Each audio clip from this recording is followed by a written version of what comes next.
वहां पर मैंने आपको ये भी कहा कि मार्जिन ऑफ सेफ्टी से ऑपरेटिंग लीवरेज का क्या रिलेशनशिप है, ये हमने डिस्कस कर लिया।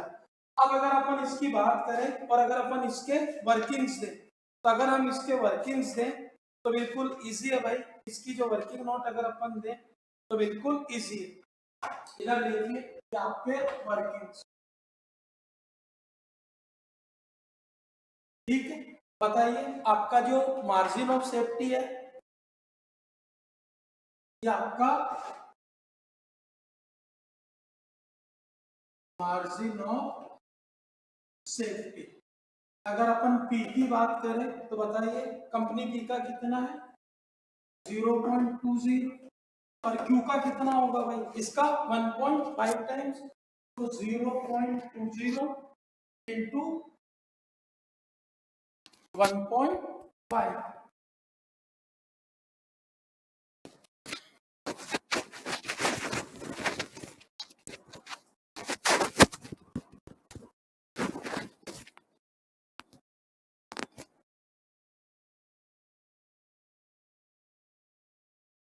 तो अगर हम इसकी वर्किंग दें, क्योंकि ये तो हमने देख लिया कि मार्जिन ऑफ सेफ्टी का आपका ऑपरेटिंग लीवरेज से क्या कनेक्शन है, तो 1 अपॉन मार्जिन ऑफ सेफ्टी क्यों हुआ।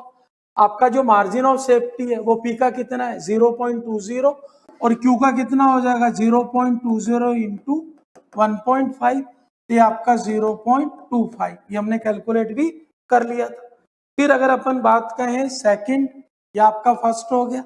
सेकंड अपन बात कहें इंटरेस्ट, तो इंटरेस्ट बताइए पी का कितना है, आपका जो कंपनी पी है उसका इंटरेस्ट है 1,50,000 और जो क्यू है उसका कितना होगा 1,50,000 और ये 1 माइनस 1/3 यानी 2/3 हो जाएगा। 1 माइनस 1/3 तो ये आपका हो गया 1 लाख, ठीक। फिर अगर अपन बात करें financial leverage, financial leverage P का बताइए कितना, पी का है आपका 4 और क्यू का कितना होगा 4 का 75%, 4 का 75% बताइए कितना हो गया 4 का 75%, ये आपका हो गया 3। अब देखिए आपसे दोनों की इनकम स्टेटमेंट कैलकुलेट करवाना चाहता है, और आपको मैंने पहले भी कहा था कि जब आपको इनकम स्टेटमेंट बनाना हो तो पहले आप उसका फॉर्मेट बना लीजिए। आप इनकम स्टेटमेंट का फॉर्मेट बना लीजिए।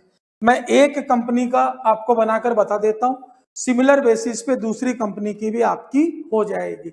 आप सॉल्यूशन में सबसे पहले आप इनकम स्टेटमेंट बनाएंगे, ये आपका इनकम स्टेटमेंट, ठीक है, ये आपका P और ये आपका Q। मैं केवल, ठीक है, मैं आपको शॉर्ट में समझा रहा हूं भाई। देखिए सबसे पहले सेल्स आती है, फिर इसमें से लेस करते हैं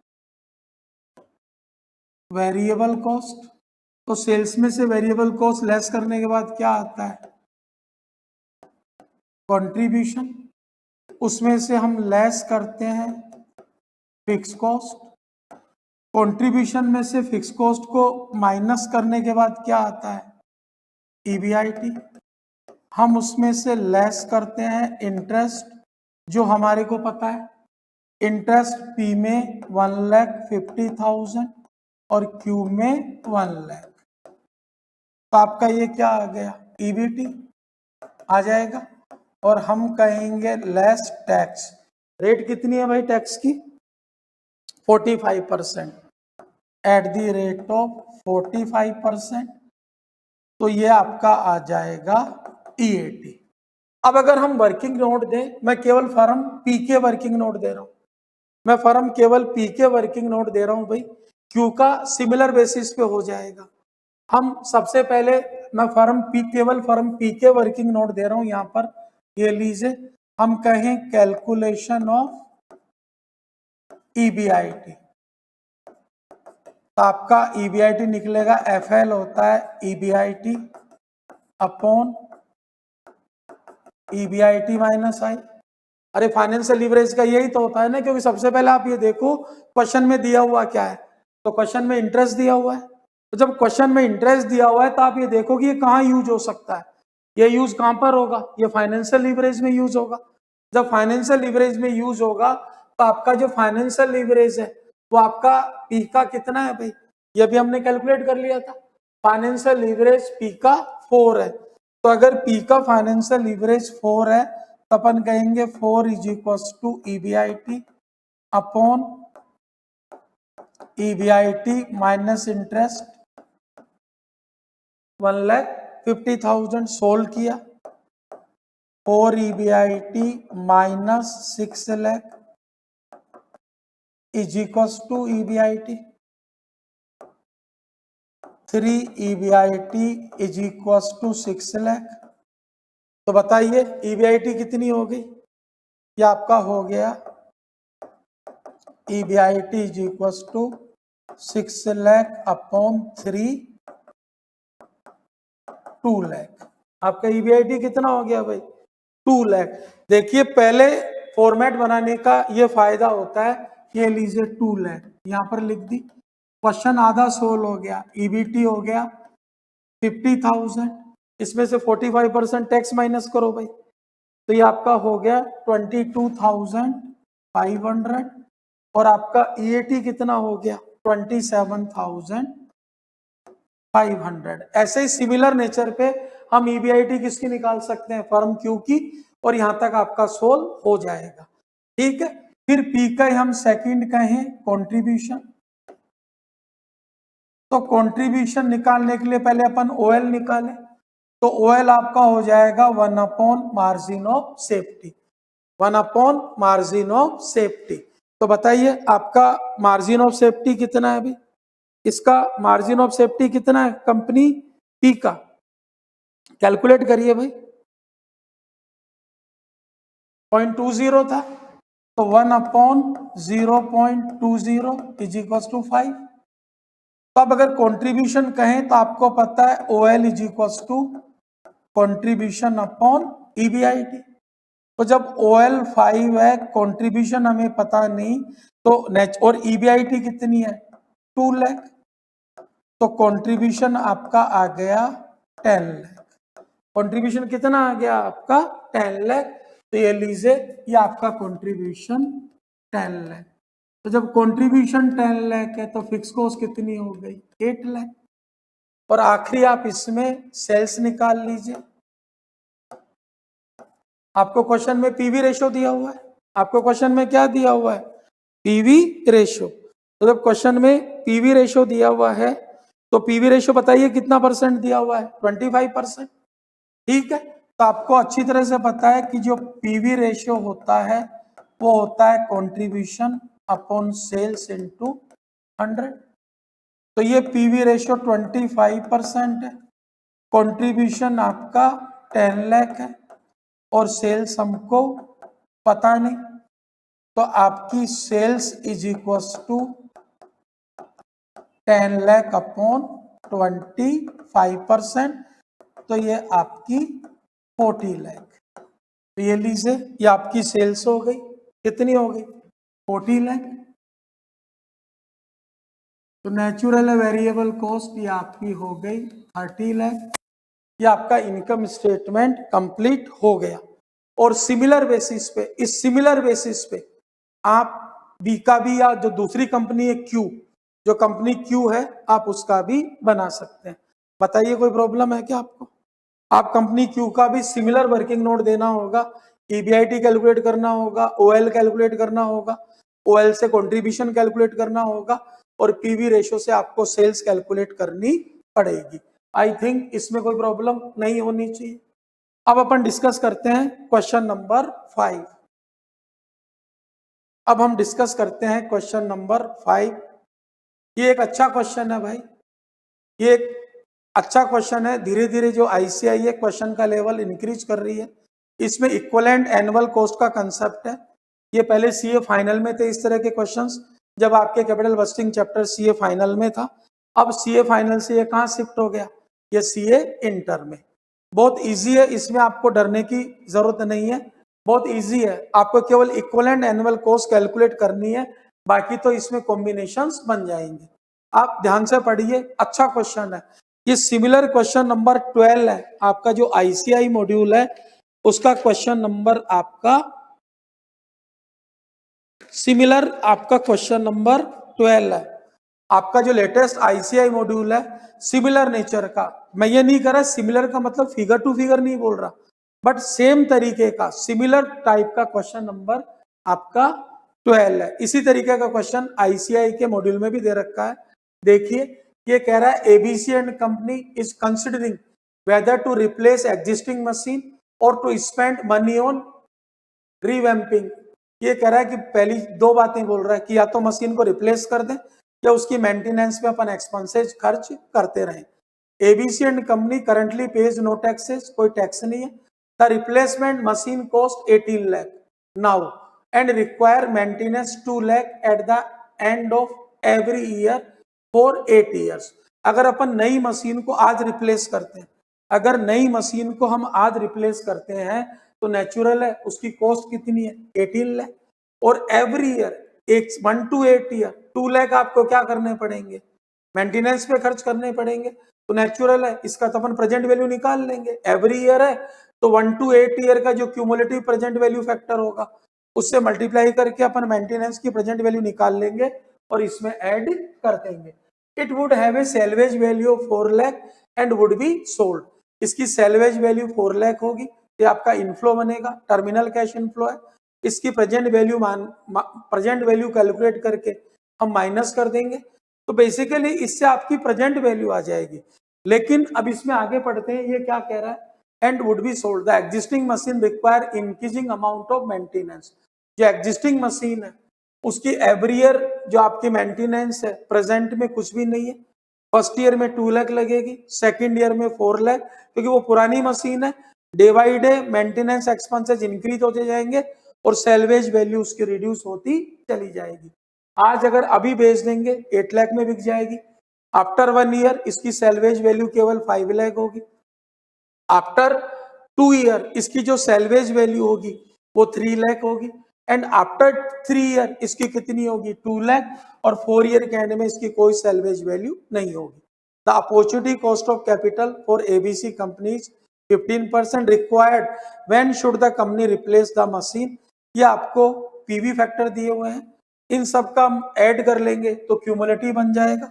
क्यूमुलेटिव कैलकुलेट करने के लिए 1 to 8 इन सब का हम ऐड कर लेंगे।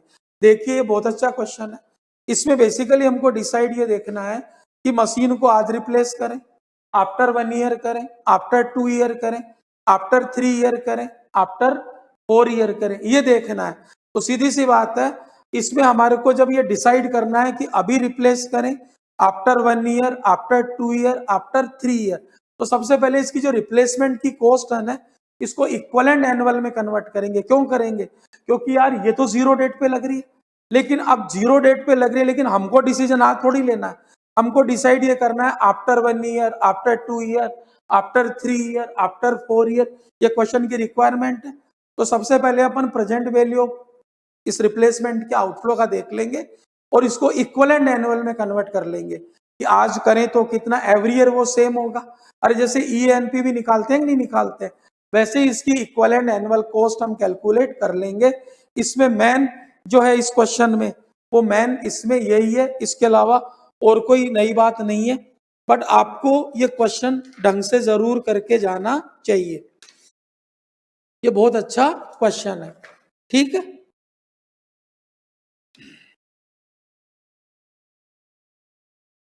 एक बार आप रीडिंग मार लीजिए, बहुत अच्छा क्वेश्चन है ये, क्वेश्चन नंबर 5, क्वेश्चन नंबर 5।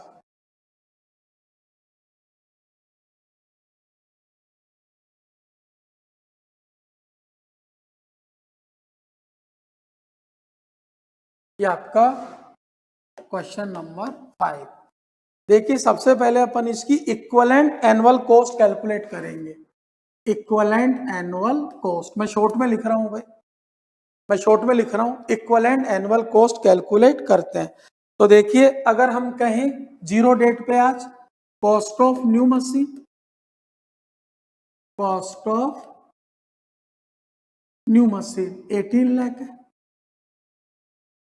अरे cost of new machine 18 lakh है, इसमें ऐड करें present value of annual repair, present value of annual repair हम ऐड कर दें, present value of annual repair of rupees कितना है 2 लाख और 1 to 8 years। तो बेसिक ये 2 लाख रुपीज एवरी ईयर।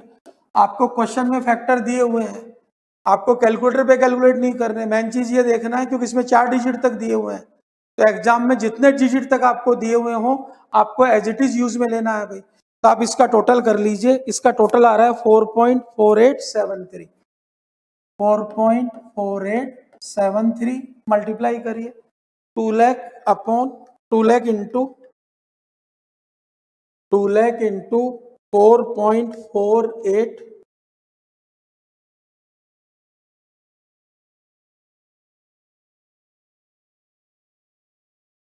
ये आपका आ गया 897,460, ये आपका आ गया 897,460। टोटल करिए आप इसका, इसका टोटल आ गया 26,97,460, 26,97,460 और इसमें से हम माइनस करें present value of salvage value eight the end of 8th year. तो 8th ईयर के एंड में कितनी आ रही है आपकी, कितनी आ रही है भाई 40,000।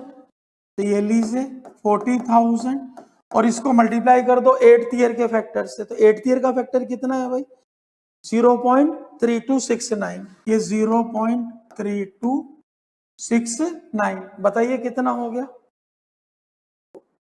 4 लाख है भाई, ये 40,000 नहीं है 4 लाख है।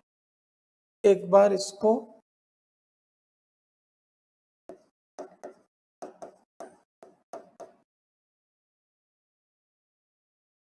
एक बार आप कंफर्म कर लेते हैं इसकी सैलवेज वैल्यू कितनी है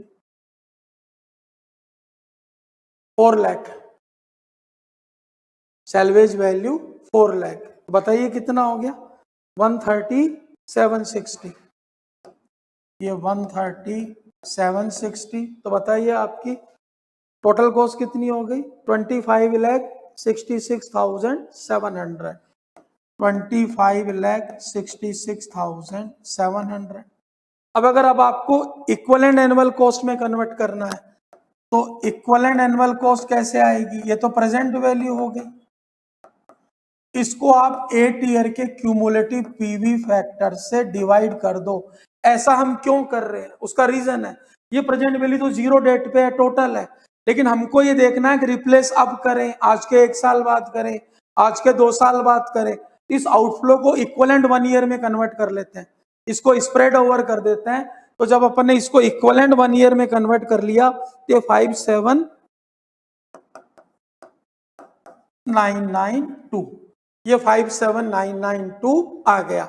अब क्वेश्चन बहुत इजी है भाई, अब कोई दिक्कत नहीं है। अब आप क्या करो, आप इसको रिप्लेसिंग ओल्ड मशीन 4 साल में कब करें विथ न्यू मशीन, आप इसकी प्रेजेंट वैल्यू कैलकुलेट कर लीजिए। तो इमीडिएटली एक तो 0 डेट पे immediately, after 1 year, after 2 year, after 3 year, after 4 year. देखिए अगर वो 0 ईयर में यानी इमीडिएट करता है, 0 ईयर में इमीडिएट करता, नाउ करता है, अभी इमीडिएट अभी करता है, तो नेचुरल इसकी इक्विवेलेंट एनुअल कॉस्ट कितनी हो गई, इसकी अभी करता है तो 0 डेट में इसकी इक्विवेलेंट एनुअल कॉस्ट कितनी होगी 571,992 और 0 डेट में नेचुरल है वो पुरानी मशीन को बेचेगा, तो पुरानी मशीन की सेल्वेज वैल्यू कितनी है 8 लाख, पुरानी मशीन की सेल्वेज वैल्यू कितनी है 8 लाख। पुरानी मशीन की सेल्वेज वैल्यू 0 डेट पे 8 लाख है, फिर धीरे धीरे वो क्या आ रही है डाउन आ रही है। तो अब अगर आप इसका पीवी फैक्टर देखो 15% से, ये PV factor at the rate 15%, तो जीरो डेट पे तो 1 ही होता है भाई, तो मल्टीप्लाई करके करोगे तो इसका डिफरेंस एनपीवी आ जाएगा। इसका डिफरेंस क्या आ जाएगा? एनपीवी। अब अगर हम बात करें, इधर देखिए, इस मशीन को आफ्टर 1 ईयर, आफ्टर 1 ईयर आप क्या करते हो? रिप्लेस करते हो। तो अगर आफ्टर 1 ईयर या फर्स्ट ईयर में रिप्लेस करते हो, तो देखिए आपके फर्स्ट ईयर में एक तो आपको ये तो देना ही पड़ेगा, ये तो आपकी इक्विवेलेंट कॉस्ट हो गई। इसके अलावा फर्स्ट ईयर में देखिए आपकी जो रिपेयर की कॉस्ट है वो कितनी है? 2 लाख आपको क्वेश्चन में दे रखा है, क्योंकि जो ओल्ड मशीन है उसकी रिपेयर करवानी पड़ेगी और उसकी जो रिपेयरिंग की कॉस्टिंग है ये आपको क्वेश्चन में ये दी हुई, फर्स्ट ईयर में दी हुई है। और फर्स्ट ईयर में सेल्वेज वैल्यू कितनी होगी? 5 लाख। तो सेल्वेज वैल्यू आपकी हो जाएगी 5 लाख, और ये फर्स्ट ईयर में ही आपकी सेल्वेज वैल्यू होगी 5 लाख। अब यहां पर क्या करो, पीवी फैक्टर फर्स्ट ईयर का लो, पीवी फैक्टर फर्स्ट ईयर का लो और पीवी फैक्टर फर्स्ट ईयर का लेकर उसकी एनपीवी निकालो। फिर ये प्रोसीजर 4 साल तक करो। सेकेंड ईयर में क्या करोगे? सेकेंड ईयर में क्या करोगे? फर्स्ट ईयर और सेकेंड ईयर की तो क्या आएगी, इधर देखिए, सेकेंड ईयर में बिल्कुल इजी है। अब अगर आप सेकेंड ईयर में इसको रिप्लेस करते हो तो फर्स्ट ईयर में आपकी मेंटेनेंस लगेगी, ब्रैकेट में आएगा। सेकेंड ईयर में 4 लाख मेंटेनेंस लगेगी, ब्रैकेट में आएगा। और जो इक्विवेलेंट एनुअल कॉस्ट है वो आएगी। और सेकेंड ईयर में आपकी सेल्वेज वैल्यू कितनी रहेगी? ये आपकी रहेगी 3 लाख। तो आपका जो सेकेंड ईयर में जो आपका इसका कॉम्बिनेशन बनेगा वो इस तरह से बनेगा कि अगर आप सेकेंड ईयर में इसका रिप्लेस करने की सोचते हो तो नेचुरल है 2 लाख आपको देना पड़ेगा। इसके अलावा ये तो, अरे भाई सेकेंड ईयर में करोगे तो फर्स्ट ईयर की तो देनी पड़ेगी ना पुरानी मशीन पे, क्योंकि आप रिप्लेस कब कर रहे हो? सेकेंड ईयर में। तो नेचुरल है फर्स्ट ईयर में ये आपका एक्सपेंसेज होगा, सेकेंड ईयर में भी ये एक्सपेंसेज होगा। और सेकेंड ईयर में अगर आप रिप्लेस कर रहे हो तो सेकेंड ईयर में इक्विवेलेंट एनुअल कॉस्ट आ जाएगी 571,992 आ जाएगी। और सेकेंड ईयर में आपकी सेल्वेज वैल्यू कितनी होगी? 3 लाख। फिर आप इन सबको सेकेंड ईयर के फैक्टर से मल्टीप्लाई करके इनकी एनपीवी निकालो। अब अगर आप थर्ड ईयर में जा रहे हो, थर्ड ईयर में रिप्लेस करने की सोच रहे हो, तो नेचुरल है फर्स्ट ईयर की भी आपकी रिपेयर की कॉस्ट लगेगी, सेकेंड ईयर की भी लगेगी, थर्ड ईयर की भी लगेगी, ये तीनों तो लगेंगी ही लगेंगी।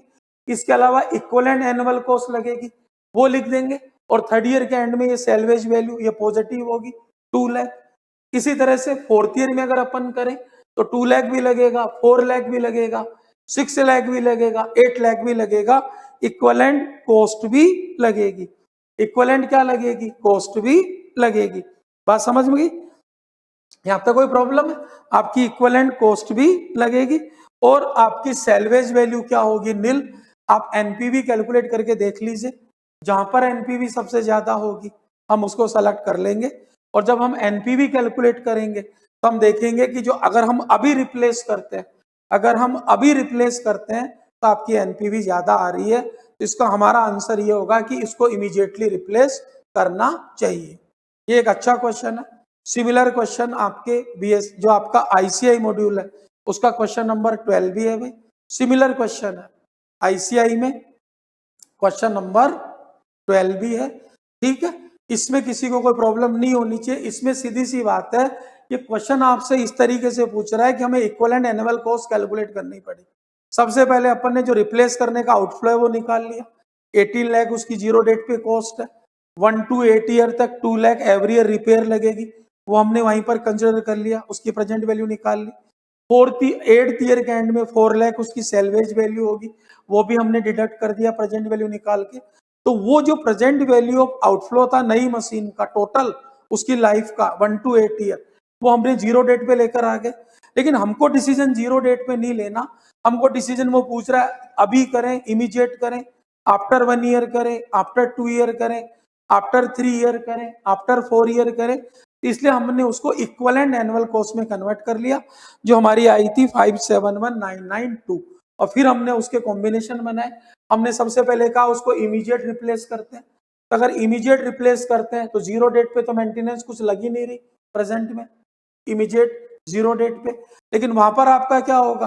वहां पर आपका ये होगा कि जो 571,992 है वो तो आपका क्या बनेगा? आउटफ्लो। और दूसरी चीज ये जो मशीन अभी अपन सेल कर सकते हैं पुरानी मशीन, वो आपका क्या बनेगा? इनफ्लो। और जीरो डेट पे तो प्रेजेंट वैल्यू वो की वही होती है, उन दोनों का डिफरेंस एनपीवी आ जाएगा। अब मान लीजिए अपन कह रहे हैं आफ्टर 1 ईयर, तो अगर आफ्टर 1 ईयर कर रहे हैं तो नेचुरल है ये मेंटेनेंस आपकी लगेगी, फर्स्ट ईयर में तो लगेगी ही लगेगी। इसके अलावा जो इसकी इक्विवेलेंट एनुअल कॉस्ट है हमने वो लिख दी फर्स्ट ईयर में, और फर्स्ट ईयर में जो सैलवेज वैल्यू है वो कितनी होगी 5 लाख, ये हमारा इनफ्लो बनेगा। फर्स्ट ईयर के फैक्टर से तीनों को मल्टीप्लाई करके हम एनपीवी कैलकुलेट कर लेंगे। अब अगर हम सेकेंड ईयर में सोचते हैं आफ्टर 2 ईयर, तो आफ्टर 2 ईयर का मतलब है अगर मशीन आज के 2 साल बाद रिप्लेस कर रहे हैं तो ओल्ड मशीन की ये भी मेंटेनेंस की कॉस्ट लगेगी, ये भी मेंटेनेंस की कॉस्ट लगेगी, दोनों आएंगे। इसके अलावा जो इक्विवेलेंट एनुअल कॉस्ट है वो आएगी। ये तीन तो आउटफ्लो हो गए, और सेकेंड ईयर में आपका इनफ्लो क्या बनेगा सैलवेज वैल्यू, और सैलवेज वैल्यू आपकी कितनी है 3 लाख। एक कॉम्बिनेशन ये बनेगा। आप क्या करोगे सेकेंड ईयर के फैक्टर से मल्टीप्लाई करके एनपीवी कैलकुलेट करोगे। मान लीजिए आप डिसाइड करते हो आफ्टर 3 ईयर आज से, तो अगर आज से 3 साल बाद रिप्लेस करने की सोचते हो तो फर्स्ट ईयर में भी मेंटेनेंस लगेगी, सेकेंड ईयर में भी लगेगी, थर्ड ईयर में भी लगेगी, ये तीनों आउटफ्लो हो गए। इसके अलावा एक आउटफ्लो और क्या होगा इक्विवेलेंट एनुअल कॉस्ट, वो आ जाएगा। और आपका इनफ्लो क्या होगा 2 लाख, इसकी सैलवेज वैल्यू हम थर्ड ईयर के फैक्टर से सबको मल्टीप्लाई करके वहां पर एनपीवी कैलकुलेट कर लेंगे, ठीक है। और जिसका पीवी सबसे ज्यादा पॉजिटिव होगा, जिसमें फोर्थ ईयर में भी यही होगा, अरे भाई फोर्थ ईयर में कोई इनफ्लो तो होगा ही नहीं, सैलवेज वैल्यू 0 है। लेकिन अगर आप आज के 4 साल बाद रिप्लेस करने की सोचते हैं तो फर्स्ट ईयर में भी मेंटेनेंस देंगे, सेकेंड ईयर में भी देंगे, थर्ड ईयर में भी देंगे, फोर्थ ईयर में भी देंगे, और इक्विवेलेंट एनुअल कॉस्ट वो तो लिखनी ही है 571,992, और आपका इनफ्लो क्या बनेगा 0, उसको अपन फोर्थ ईयर के फैक्टर से क्या कर देंगे मल्टीप्लाई कर देंगे। और जहां पर आपकी एनपीवी या प्रेजेंट वैल्यू पॉजिटिव सबसे ज्यादा होगी, ठीक है, अपन वहां पर उसको रिप्लेस करने के लिए बोल देंगे। तो ये आपके इमीडिएट पे सबसे ज्यादा आ रही है, तो अपन ये कहेंगे इसको अभी इमीडिएट राइट नाउ अभी इसको क्या कर लेना चाहिए रिप्लेस कर देना चाहिए। चलिए क्वेश्चन नंबर 6, रिस्क एनालिसिस एक अच्छा क्वेश्चन है। ये आपका जो आईसीआई मॉड्यूल है, ये आपके आईसीआई मॉड्यूल का क्वेश्चन नंबर 5 है। जो लेटेस्ट आईसीआई मॉड्यूल है उसका क्वेश्चन नंबर 5 है। मैं आपको जो क्वेश्चन नंबर बता रहा हूं इसका यह मतलब नहीं है सेम है, बट सिमिलर नेचर का, जो सिमिलर प्रोसेस से सोल्व हो रहा है, सिमिलर नेचर का, यानी फिगर अलग अलग हो सकती है but same thing is asked, इसमें कुछ भी अलग नहीं है, ये आपके सिमिलर नेचर का क्वेश्चन है, ठीक है। पढ़िए क्या कह रहा है क्वेश्चन नंबर 6। इसमें तो एक छोटी सी बात आपको बतानी है, इसके अलावा इस क्वेश्चन में कोई और कोई पॉइंट नहीं है। जहां पर स्टूडेंट कंफ्यूज होते हैं वो इंपॉर्टेंट चीज है भाई, वो आपको बताना है।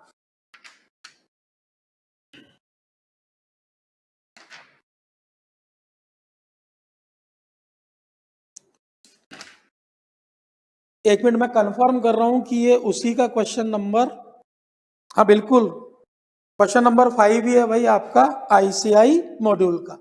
ये जो मैंने कंफर्म कर लिया ये क्वेश्चन नंबर 5 ही है जो आईसीआई मॉड्यूल आपका इश्यू हुआ है, ठीक है, लेटेस्ट आईसीआई मॉड्यूल। देखिए इस क्वेश्चन में ये कह रहा है the ASG limited is considering a project jet with an initial outlay 15 lakh and life of 5 year. The estimate of projects are as follows, sales है 9,000, 10,000, 11,000। ये आपका वर्स्ट सिचुएशन है, ये मोस्ट लाइकली या बेस्ट सिचुएशन है, और ये आपका बेस्ट सिचुएशन है। आपकी सेलिंग प्राइस दी हुई है 175, 200, 225। आपकी वेरिएबल कॉस्ट दी हुई है 100, 125 और 150। फिक्स कॉस्ट दी हुई है 1 lakh, 150 and 2 lakh. Depreciation included in fix cost 70,000 and corporate tax 25,000। Capital budgeting की तरह ही है, assuming cost of capital 15%।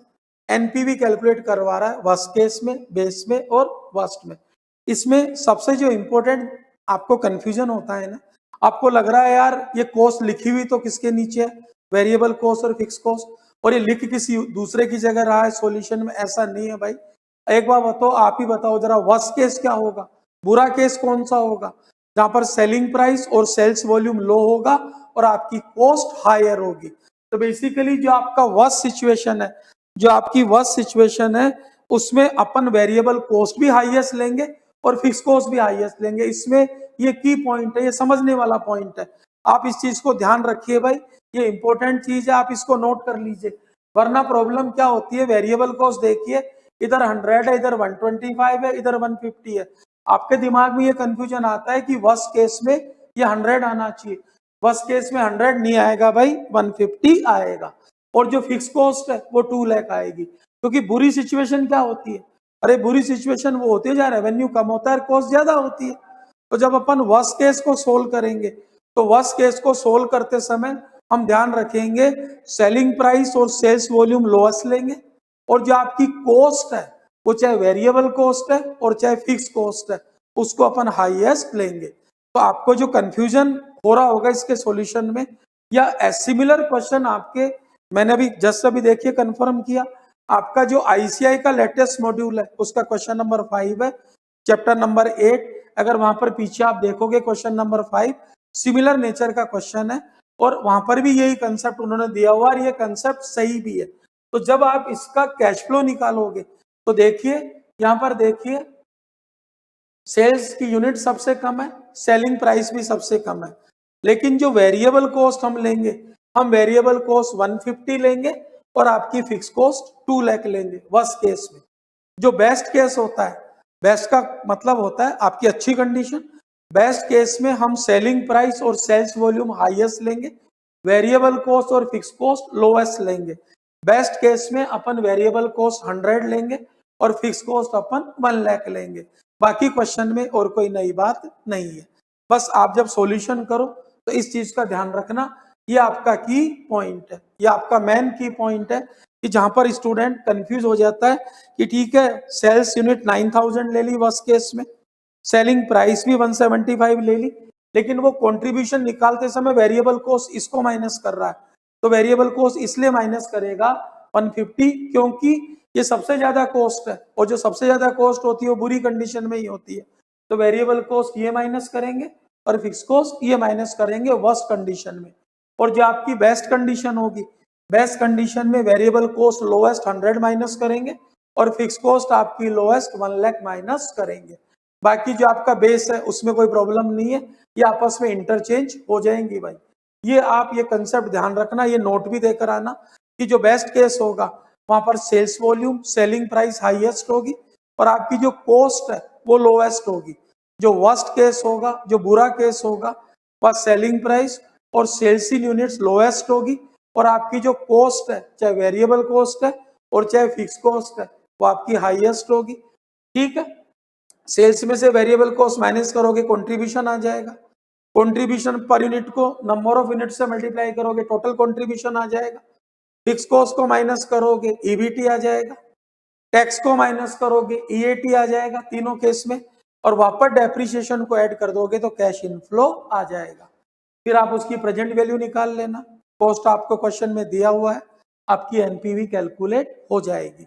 NPV आराम से कैलकुलेट हो जाएगी, उसमें कहीं कोई प्रॉब्लम नहीं है। ठीक है, बताइए किसी को कोई प्रॉब्लम है क्या? किसी को भी कोई प्रॉब्लम?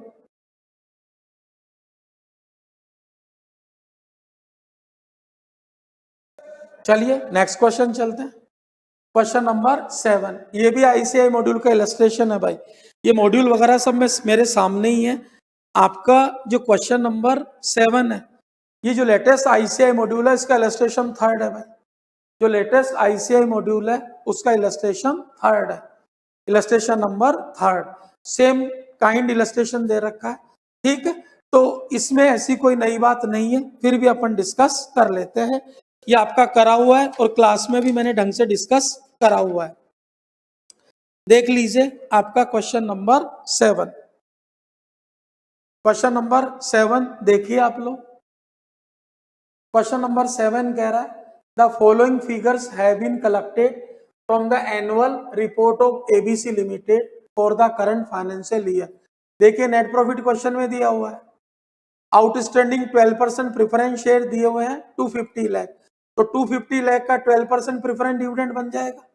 नेट प्रॉफिट में से प्रेफरेंस डिविडेंड को माइनस करेंगे तो income available for equity share holders आ जाएगी, उसको नंबर ऑफ इक्विटी शेयर से डिवाइड कर देंगे तो आपका ईपीएस आ जाएगा। पहली बात तो इस क्वेश्चन में हमें ईपीएस कैलकुलेट करना पड़ेगा, जो बिल्कुल इजी है। नेट प्रॉफिट आपको क्वेश्चन में दिया हुआ है, इस नेट प्रॉफिट में से 250 लाख का 12% निकालना भाई। 250 लाख का 12% 30 हो गया। तो अगर 75 में से हम 30 माइनस कर देंगे लैक्स में, तो 45 लाख आपका earning available to equity share holders आ गया। इसमें नंबर ऑफ इक्विटी शेयर्स कितने हैं भाई? 7.5 लाख। तो अगर 7.5 से इसको डिवाइड कर देंगे तो आपका अर्निंग पर शेयर 6 आ जाएगा। आपका अर्निंग पर शेयर कितना आ जाएगा? 6।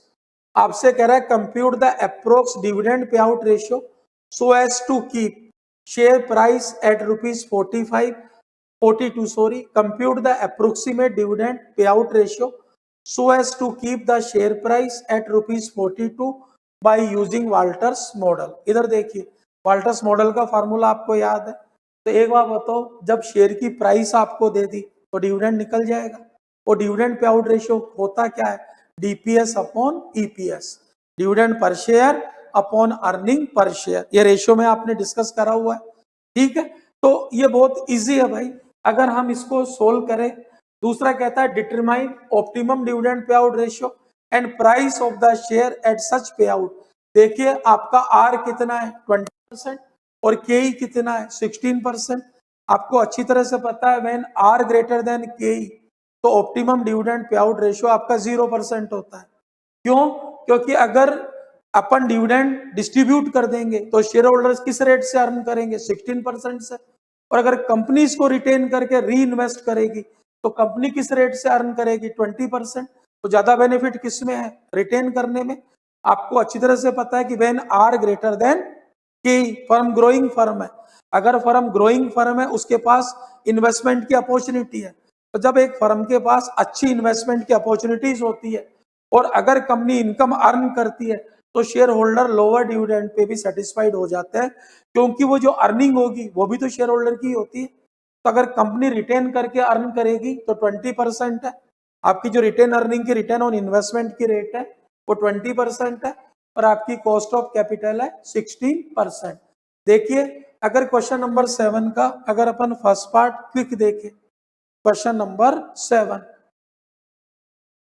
ये आपका क्वेश्चन नंबर 7, इसका फर्स्ट पार्ट क्विक देखें तो सबसे पहले तो मैं ईपीएस कैलकुलेट कर रहा हूं। तो देखिए मैं शॉर्ट में लिख रहा हूं, ये आपका रुपीज इन लैक्स है। बताइए आपका नेट प्रॉफिट कितना दिया हुआ है क्वेश्चन में? 75। इसमें से माइनस करें प्रेफरेंस डिविडेंड, तो प्रेफरेंस डिविडेंड अभी हमने कैलकुलेट किया था, 30 आया था। तो net income available to equity share holder आ गया 45। आपका net earning available to equity share holder कितना आ गया? 45। बताइए नंबर ऑफ इक्विटी शेयर्स कितने हैं? नंबर ऑफ इक्विटी शेयर्स, तो number of equity share 7.5 lakh है। तो आपका अर्निंग पर शेयर आ गया, earning available to equity share holder upon number of equity shares, तो ये आपका आ गया ₹6। ये आपका कितना आ गया भाई? ₹6। अब अगर अपन बात करें कि हमको basically dividend pay out ratio निकालना है, तो अपन ये मान लेते हैं कि भाई जहां पर शेयर की प्राइस 42 है, तो अपन डिविडेंड को डी अज्यूम कर लेते हैं कि लेटस आपका जो डिविडेंड पर शेयर है वो डी है, टू गेट शेयर प्राइस 42। तो आपको अच्छी तरह से पता है कि जो पी होता है यहाँ पर वो होता है D plus E minus D. अरे यही होता है ना, D plus E minus D into R upon K and whole upon K, यही तो होता है। हमने डिविडेंड को क्या अज्यूम कर लिया? डी। तो प्राइस आपकी कितनी दी हुई है क्वेश्चन में? ये 42 रुपीज। ये डिविडेंड का हमको पता नहीं। अर्निंग पर शेयर कितना हो गया? 6। और ये डी, रेट ऑफ रिटर्न बोलिए कितनी है? 0.20। अरे 0.20 ही तो है। और के कितना है? ये 0.16। यही तो है 0.16। अरे यही तो होगा। अब अगर हम एलसीएम लें, अगर हम क्या लें, पहले इसको सोल्व करें, पहले हम क्या करें, और होल अपॉन आपका कितना है, के ही कितना है 0.16, यही तो है। तो अगर आप एक काम करो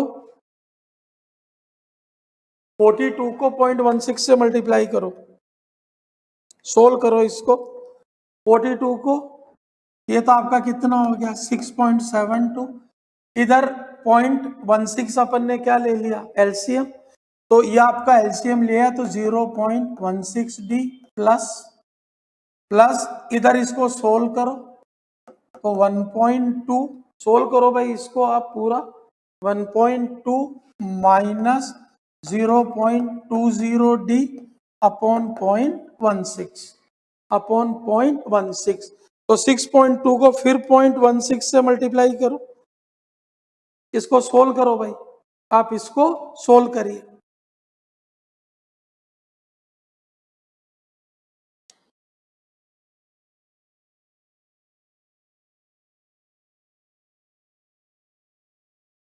ये आपका आ गया 1.0752 इज इक्वल टू, इधर आप ये इधर प्लस ये माइनस का बचेगा भाई, ये 1.20 और ये माइनस कितना बचा 0.2 माइनस 0.16, ये 0.04d, तो 0.04d is equal to 1.2 minus 1.0752, ये 0.1248, तो d is equal to, divide कर दो भाई 3.12 रुपीज, आपका डी कितना आ गया 3.12 रुपीज। आप इसको सोल्व कर लीजिए भाई, आप इसको सोल्व कर लीजिए 3.12 रुपीज। अब तो डिविडेंड पे आउट रेशियो में तो कोई दिक्कत ही नहीं है। अब अगर हम dividend pay out ratio calculate करें तो ये आपका डिविडेंड पे आउट रेशियो, तो डिविडेंड पे आउट रेशियो हो गया DPS upon EPS into 100, DPS है 3.12, ईपीएस 6 इंटू 100, बताइए कितना आ गया भाई, सोल्व करिए फटाफट, बताइए कितना आया। ये आपका आ गया 3.12 अपॉन 6, ये 0.52 या 52%। सेकंड और थर्ड में कोई प्रॉब्लम नहीं है भाई, आप बता देना आर ग्रेटर देन के ही है, तो optimum dividend pay out ratio 0% होना चाहिए, और वहां पर आप शेयर की मार्केट प्राइस कैलकुलेट कर दो, फिर आगे आप वेरियस 25, 50, 75 और 100 पे कैलकुलेट करके और शो कर दो कि जैसे जैसे dividend pay out ratio increase करोगे शेयर की प्राइस आपकी डाउन आएगी। बताइए इस क्वेश्चन में और कोई प्रॉब्लम है क्या, बताइए इस क्वेश्चन में और कोई प्रॉब्लम है क्या।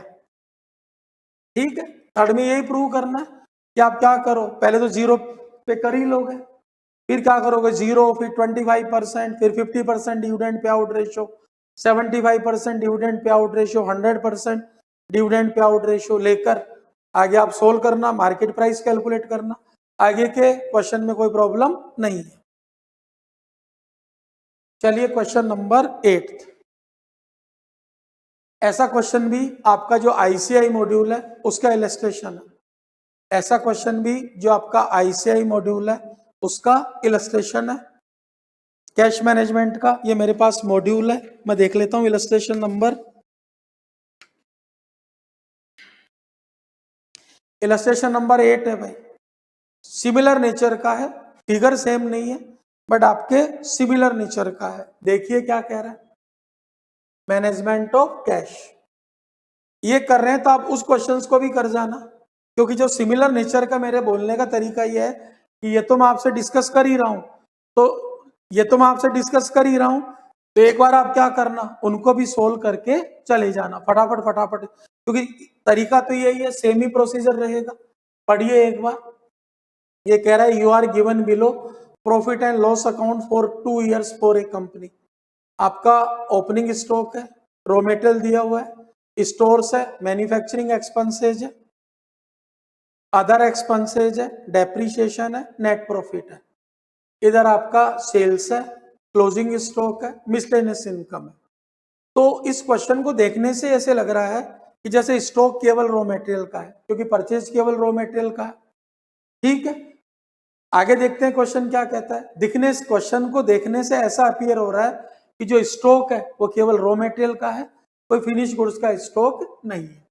चलिए आगे हम देखते हैं। अब अगर बात करें, sales are expected to be 4 crore 80 lakh in year 3. As a result, other expenses will increase by 20 lakh. तो अदर एक्सपेंसेस की तो कोई प्रॉब्लम नहीं है। सेकेंड ईयर में आपका 40 लाख है, तो थर्ड ईयर में आपके अदर एक्सपेंसेस 60 लाख हो जाएंगे।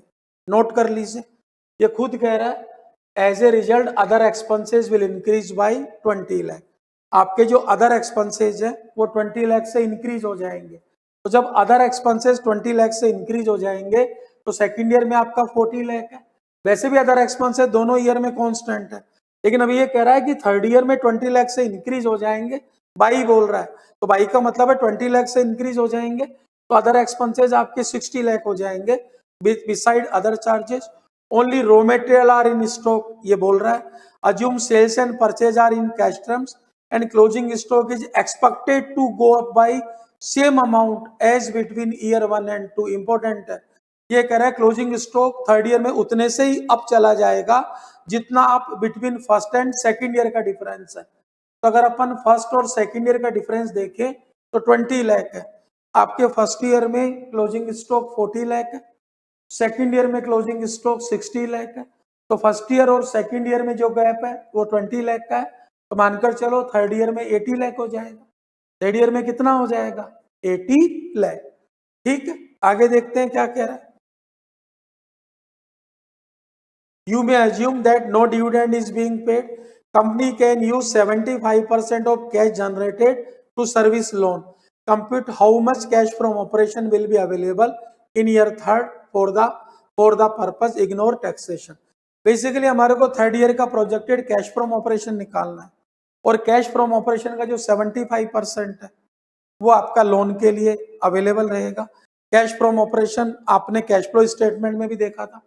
सबसे पहले अपन operating profit before working capital changes निकालते हैं, उसमें अपन करंट एसेट और करंट लायबिलिटी का एडजस्टमेंट करते हैं वर्किंग कैपिटल का। तो इस पूरे क्वेश्चन में कोई भी करंट एसेट कोई भी करंट लायबिलिटी नहीं दिखाई दे रही, केवल स्टॉक करंट एसेट है। और स्टॉक भी क्या हो रहा है? 20 लाख से इंक्रीज हो रहा है।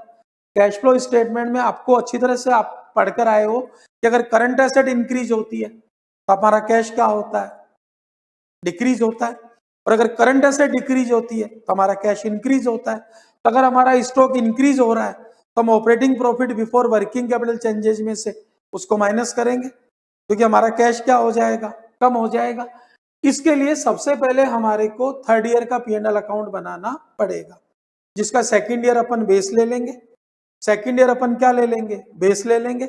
अब सवाल ये उठता है कि इसने ठीक है यार, अदर एक्सपेंसेस के बारे में तो बोल दिया 20 लाख से इंक्रीज होगा, डेप्रीशिएशन भी कांस्टेंट है, हम एज इट इज लिख देंगे। सेल्स भी हमारे को थर्ड ईयर का पता है, लेकिन सवाल ये उठता है अच्छा मिसलेनियस इनकम है वो भी सेम आ रही है 4 लाख। जब इसके बारे में और कोई इंफॉर्मेशन नहीं है तो अपन मिसलेनियस इनकम को भी सेम लिख देंगे। बट क्वेश्चन ये उठता है आपका रॉ मटेरियल कंज्यूम है, स्टोर्स एक्सपेंसेज है, मैन्युफैक्चरिंग एक्सपेंसेज है। आप रेशियो में पढ़कर आए हो। पहले अपन इसका एनालिसिस करते हैं। देखिए आपका जो फर्स्ट ईयर है इसमें रॉ मटेरियल कंज्यूम निकालना भाई, देखिए 32 लाख ओपनिंग स्टॉक है, प्लस इसका परचेज है 1 crore 20 lakh, minus closing stock इसका कितना है 40 लाख। तो रॉ मटेरियल कंज्यूम हो गया, और इसको आप डिवाइड करो भाई सेल्स से, तो बताइए रॉ मटेरियल कंज्यूम कितना परसेंट है? फटाफट कैलकुलेट करके बताओ भाई, रॉ मटेरियल कंज्यूम आपके सेल्स का कितना परसेंट है? रॉ मटेरियल कंज्यूम आपके सेल्स का 35% आ रहा है भाई, आ रहा है। अब अगर आप सेकेंड ईयर में बात करो, अगर हम इसको लैक्स में ले लें, 550 हटा दें तो 40 आपका ओपनिंग स्टॉक है, 160 आपकी परचेज है, और क्लोजिंग स्टॉक कितना है आपका 60। तो आपका रॉ मटेरियल कंज्यूम 140 हो गया, और ये 140 आपका 400 का कितना परसेंट है? ये आपका है 35%। तो अगर आप ध्यान से देखो फर्स्ट ईयर और सेकंड ईयर दोनों ईयर में रॉ मेटेरियल कंज्यूम आपके सेल्स का 35% है। तो अगर रॉ मेटेरियल कंज्यूम सेल्स का 35% है तो थर्ड ईयर की सेल हमको पता है। जब थर्ड ईयर की सेल हमको पता है तो थर्ड ईयर की सेल का 35% आपका रॉ मेटेरियल कंज्यूम आ जाएगा। आपका थर्ड ईयर की सेल जो 4 करोड़ 80 लाख है, अगर आप इसको लैक्स में ले तो 480 हो जाएगा। इसका 35% आपका क्या हो जाएगा, रॉ मेटेरियल कंज्यूम। तो कोई दिक्कत नहीं है थर्ड ईयर में। अच्छा एक बार बताओ, अगर आप 2 रॉ मेटेरियल कंज्यूम लिख देते हो तो आपको ओपनिंग स्टॉक, परचेज और क्लोजिंग स्टॉक लिखने की जरूरत नहीं है। और फिर भी अगर आप चाहो इस तरह से लिखना चाहो तो लिख सकते हो। आपका जो रॉ मेटेरियल कंज्यूम है उसमें क्लोजिंग स्टॉक माइनस कर देना। क्लोजिंग स्टॉक थर्ड ईयर का 80 लाख होगा और जो सेकंड ईयर का क्लोजिंग है वो फर्स्ट ईयर में क्या बनेगा, ओपनिंग। हम उसका प्रेजेंटेशन इस तरह से भी कर सकते हैं। लेकिन अगर हम रॉ मेटेरियल कंज्यूम लिख देते हैं तो अगर रॉ मेटेरियल कंज्यूम लिख देते हैं तो 2 ओपनिंग स्टॉक और 2 रॉ मेटेरियल और बाई क्लोजिंग स्टॉक लिखने की जरूरत नहीं है, क्योंकि इसको ऐड करो और इसको माइनस कर दो तो डायरेक्ट 2 रॉ मेटेरियल कंज्यूम लिख सकते हैं। तो जब डायरेक्ट हमने 2 रॉ मेटेरियल कंज्यूम लिख दिया, तो जब डायरेक्ट हम रॉ मेटेरियल कंज्यूम लिख दिया तो फिर ओपनिंग, परचेज और क्लोजिंग स्टॉक लिखने की आपको जरूरत नहीं है। तो एक चीज बड़ी क्लियर हो गई कि आपका रॉ मेटेरियल कंज्यूम इसका 35% है। अब अगर हम बात करें स्टोर्स एक्सपेंसेस, जरा देखना भाई स्टोर्स एक्सपेंसेस फर्स्ट ईयर में कितना परसेंट है, 38,40,000 अपॉन 3 करोड़ 20 लाख, ये 12% है भाई। सेकेंड ईयर में देखिए 48 लाख है अपॉन करिए 4 करोड़, 12% है भाई। इन बोथ ईयर आपके स्टोर्स एक्सपेंसेस 12% है।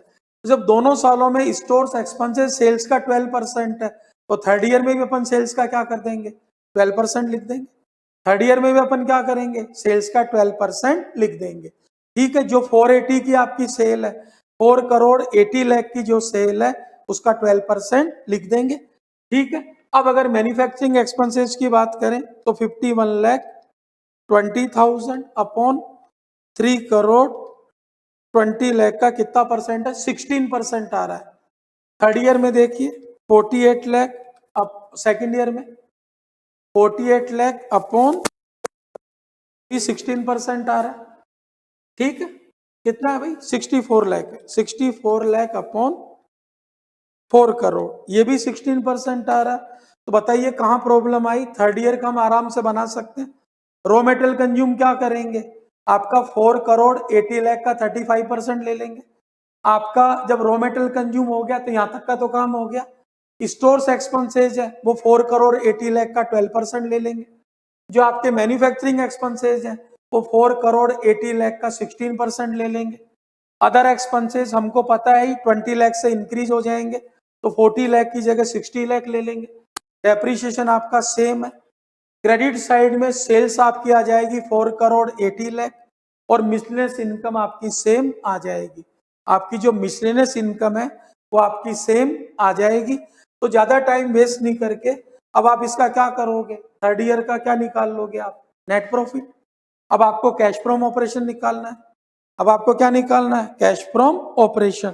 तो बताना भाई जो आपका थर्ड ईयर है उसका नेट प्रॉफिट आपका जो आएगा उसमें एक तो अपन डेप्रीशिएशन ऐड कर देंगे क्योंकि नॉन कैश एक्सपेंसेस है, और जो स्टॉक इंक्रीज हुआ है 20 लाख का वो माइनस कर देंगे। आपका कैश फ्रॉम ऑपरेशन आ जाएगा और उसका 75% आपका क्या होगा, लोन के लिए अवेलेबल होगा। तो एक बार इसका जो गिवन सॉल्यूशन है अपन देख लेते हैं एक बार, ताकि आपसे डिस्कस हो सके। क्योंकि ये सारे सॉल्यूशन अगर मैं बोर्ड पे करता तो काफी टाइम लगता भाई समझाकर, और एग्जाम के समय इतना टाइम नहीं होता। एग्जाम के समय हमें केवल की पॉइंट क्या करने होते हैं, रिवाइज करने होते हैं। एग्जाम के समय हमें केवल की पॉइंट रिवाइज करने होते हैं। ये देखिए, ये सेल्स इसने लैक्स में ली, सेकेंड ईयर का एक्चुअल है, थर्ड ईयर का प्रोजेक्टेड है। सेकेंड ईयर की सेल्स 400 आ गई, थर्ड ईयर की 480 आ गई। सेकेंड ईयर का रॉ मेटेरियल हमें कंज्यूम पता है 480 का 35% निकालो भाई, 168, रॉ मेटेरियल कंज्यूम आ गया। आपके स्टोर्स एक्सपेंसेस 480 का 12% निकाल लो, ये 57.6 आ गया। मैन्युफैक्चरिंग एक्सपेंसेस 480 का 16% कैलकुलेट कर लो, 76.8। अदर एक्सपेंसेस 20 लाख से इंक्रीज हो रहे थे, क्वेश्चन में इंफॉर्मेशन है, तो 40 से कितना हो गया 60।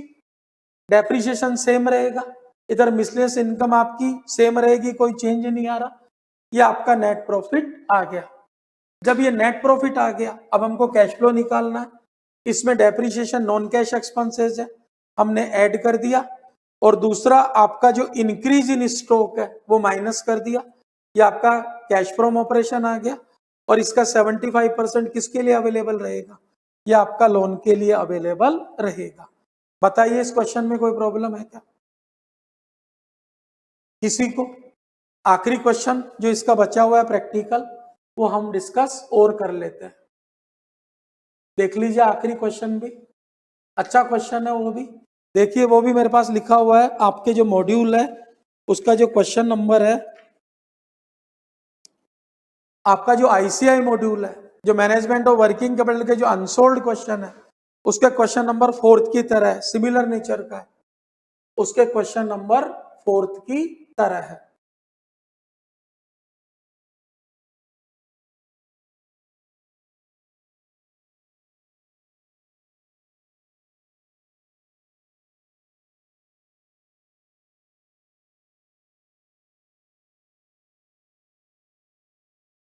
ये लीजिए, पढ़िए आप इसको।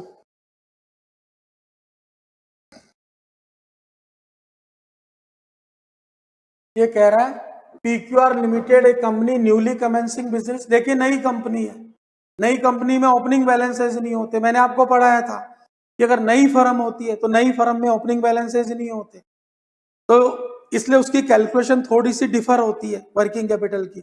मैंने आपको बहुत डिटेल में ये चीज समझाई थी। इधर देखिए, PQR limited A company newly commencing business in the year 21-22 provides the following projected profit and loss account.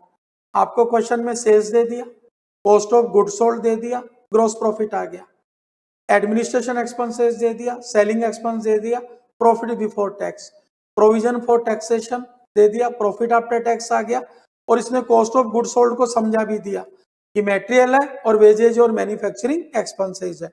मैंने आपको यह भी बताया था कि जब फिनिश गुड्स का अपन वैल्यूएशन करते हैं तो एक तो अकाउंटिंग अप्रोच होती है, कॉस्टिंग अप्रोच होती है।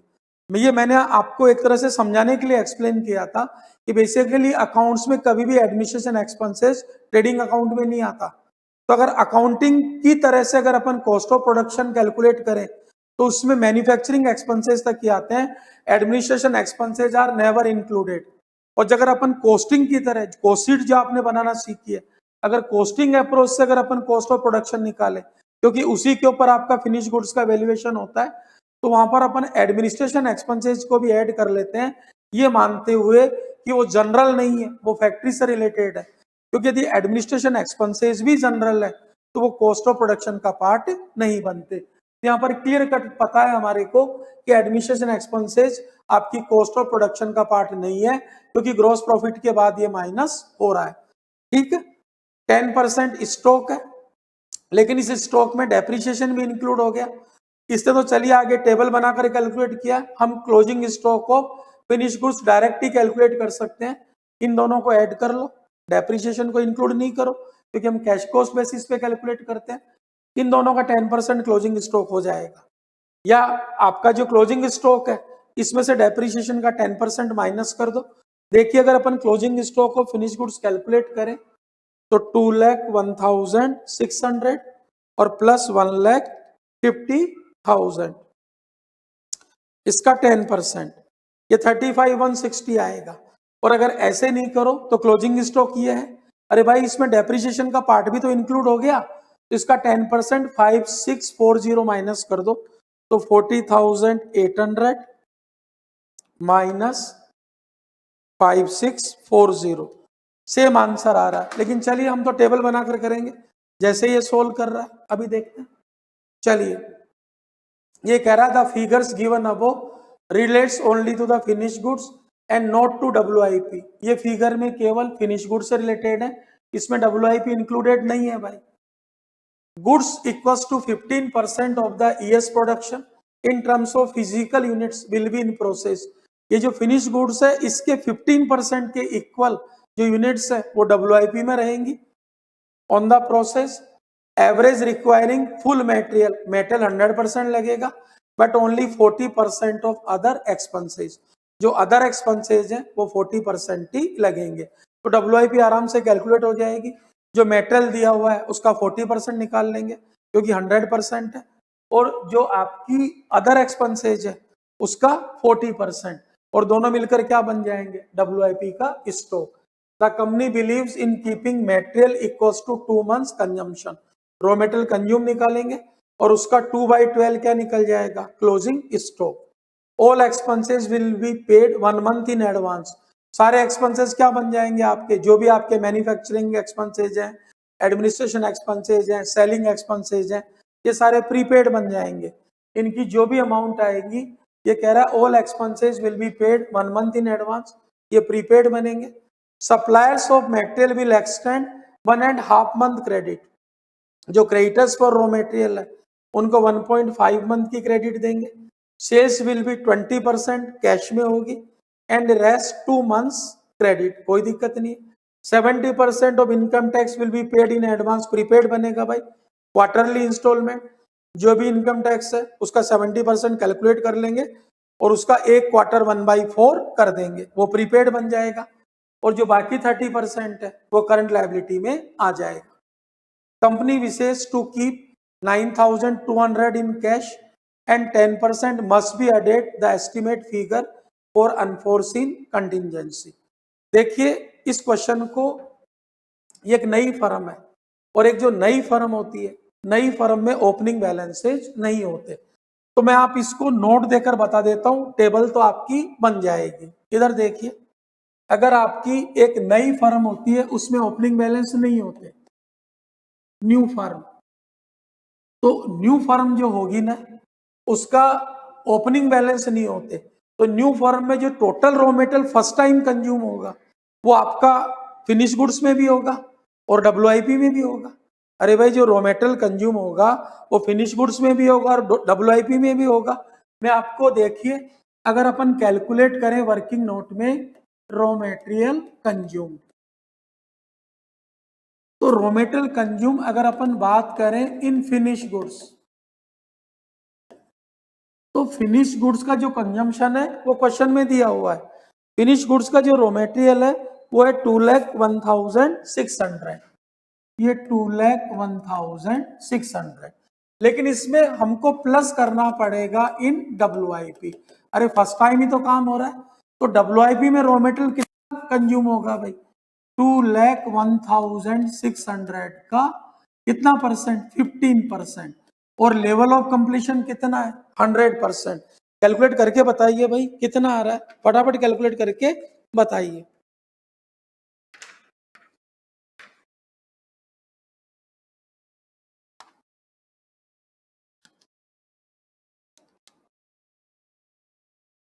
Three zero two four zero 30240, 2,01,600 plus 30240, तो रॉ मेटेरियल कंज्यूम आ गया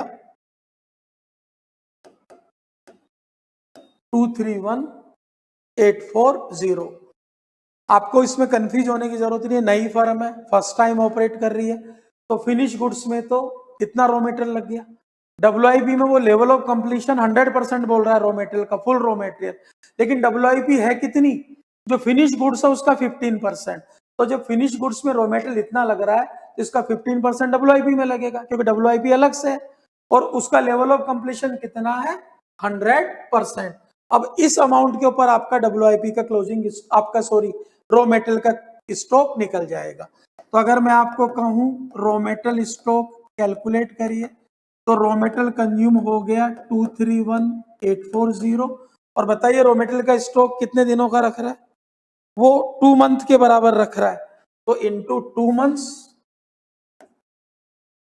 और अपॉन 12 months, कैलकुलेट करिए भाई, 231840 अपॉन 12 और इंटू 2, बताइए कितना आ रहा है, 38640। ये लीजिए, ये रॉ मेटेरियल का स्टॉक आ गया जो आपको वर्किंग कैपिटल में लिखना है। कैसे आया, नई फर्म है, कोई ओपनिंग बैलेंस नहीं है, तो फर्स्ट ईयर में टोटल रॉ मेटेरियल कितना कंज्यूम होगा, जो आपने फिनिश गुड्स में कंज्यूम किया जो, और प्लस जो आपने WIP में कंज्यूम किया जो। अब इसी के ऊपर आप क्रेडिटर्स फॉर रॉ मेटेरियल भी निकाल सकते हो। अगर अपन कैलकुलेट करें वर्किंग नोट में रॉ मेटेरियल परचेजेज, तो रॉ मेटेरियल कितना परचेज होगा फर्स्ट ईयर में, एक नई फर्म कितना परचेज करेगी, अरे भाई जो रॉ मेटेरियल कंज्यूम करेगी वो तो उसको परचेज करना ही पड़ेगा, 231840, और प्लस क्लोजिंग स्टॉक को ऐड करेंगे, plus closing stock of raw material, क्योंकि इतना उसको कंज्यूम करना है और इतना उसको क्लोजिंग स्टॉक रखना है, और ओपनिंग स्टॉक तो नील होता है। आपका ओपनिंग स्टॉक हो गया नील, तो ये लीजिए आपका ये रॉ मेटेरियल परचेज आ गया।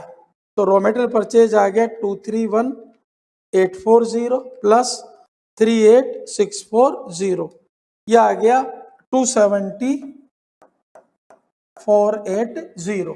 आप इसके ऊपर क्रेडिटर्स कैलकुलेट कर लीजिए, 1.5 मंथ का, ये लीजिए क्रेडिटर्स फॉर रॉ मेटेरियल, ये क्रेडिटर्स फॉर रॉ मेटेरियल, तो आपकी परचेज है 270480। रॉ मेटेरियल कितने दिनों के लिए क्रेडिट है, 1.5 अपॉन 12, 1.5 मंथ के, बताइए कितने हैं भाई, 33810। ये लीजिए, ये क्रेडिटर्स फॉर रॉ मेटेरियल आ गया। अब अगर अपन वेजेज और मैन्युफैक्चरिंग एक्सपेंसेस देखें, ठीक है, अब अगर अपन बात करें वेजेज एंड मैन्युफैक्चरिंग एक्सपेंसेस, तो ये लीजिए इन फिनिश गुड्स क्वेश्चन में दिया हुआ है, इन फिनिश गुड्स, बताइए क्वेश्चन में कितना दिया हुआ है, 1,50,000, कितना दिया है, 1,50,000, और अपन कहें इन WIP, तो WIP में कितना होगा, 1,50,000, इसका 15% और उसका भी 40%, उसका भी कितना होगा 40%, देखिए कितना हुआ, ये 1,50,000, इसका 15% और उसका भी 40%, ये 9,000 हो गया भाई, तो ये आपका हो गया 1,59,000।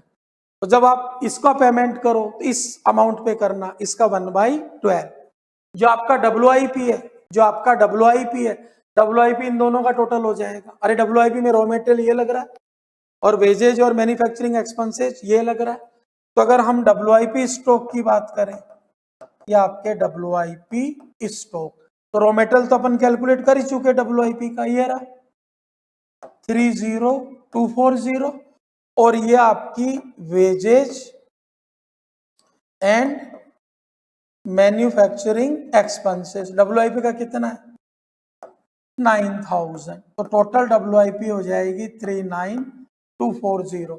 तो यार एक बार बताओ, रॉ मेटेरियल का स्टॉक आपने निकाल लिया, WIP का आपने निकाल लिया, फिनिश गुड्स का भी निकल जाएगा, 10% आएगा कैश कॉस्ट का, ठीक है, डेटर्स आपकी कैश कॉस्ट पे निकल जाएगा, जो टोटल आएगी उसका 70%। इसमें जो मेन चीज है वो एक तो आपका ये रॉ मेटेरियल का स्टॉक कैलकुलेट करना, परचेज कैलकुलेट करना, उसके ऊपर क्रेडिटर्स कैलकुलेट करना, WIP का स्टॉक कैलकुलेट करना, और एक आपका मेन चीज है आपका टोटल वेजेज और मैन्युफैक्चरिंग एक्सपेंसेस। आगे जाकर तो क्वेश्चन नॉर्मल बन जाता है, क्योंकि आपका जो WIP का जो एडिशन लग रहा है वो WIP स्टॉक के रूप में माइनस हो जाता है। एक मिनट, अगर क्विक अगर अपन इसका एक बार सॉल्यूशन देख लें इसका, ये वही सॉल्यूशन है जो मैंने आपको बताया है, इधर देख लीजिए अभी ये फटाफट,